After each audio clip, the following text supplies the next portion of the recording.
Squibbles over where politicians live do matter. Because, we just saw a Thornton City Council member booted by her political rivals who said she was spending too much time living in a second home in Alamosa. Well, now it is the State House's Republican Minority Leader, Hugh McKean, address questions.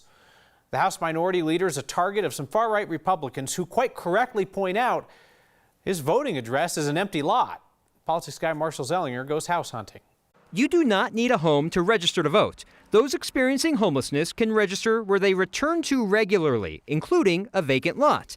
Republican State Representative and House Minority Leader Hugh McKean is not homeless, but he's registered to vote at a Loveland address without a home. This is that address. So why is McKean registered to receive mail-in ballots at a home that doesn't exist? I changed my driver's license. Well, in Colorado, that means it changes your voter registration too. McKean, the top Republican at the State House, tells me he's building a home here starting next week. In 2019, a bill that McKean voted against became law and automatically registers someone to vote when they get or renew their driver's license. It also updates voter registration when someone, like McKean, updates their license address. It's known as motor voter registration. So when I went to get my mailbox key, they said I need to have my driver's license to get my mailbox key, which, because we have motor voter, switched my voter registration to the house where I'm building. A complaint filed this week by McKean's primary challenger, Austin Hine, questions McKean's Loveland residency. I believe that someone who's running for office needs to live in the place they're running for office. Hine is the former communications director for previous Republican House Minority Leader Patrick Neville. He's now the political director for the National Association for Gun Rights, which is connected to Rocky Mountain gun owners. Hine filed an elections complaint saying McKean is registered at an empty lot. He also filed a campaign complaint saying McKean also filed his candidacy paperwork with an address that's really a UPS store P.O. box. I would like to see where he actually lives in town. And I don't want to really make accusations without proof.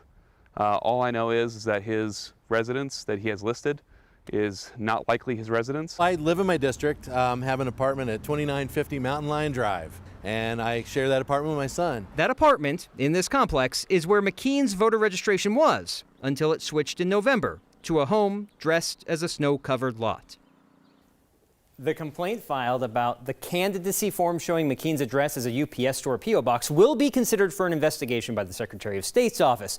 But according to that office, state law requires the candidate affidavit to make sure the candidate understands campaign finance laws. However, state law apparently does not require someone to actually put an address there. So I feel like this whole thing is like a very good lesson for all of us on how the state's motor voter law works. Yeah. That your voting registration address might be changed without your knowledge. But it's laugh out loud funny that that candidate guy, Austin Hine, is like, I don't want to make accusations without evidence, without any evidence. Like, what?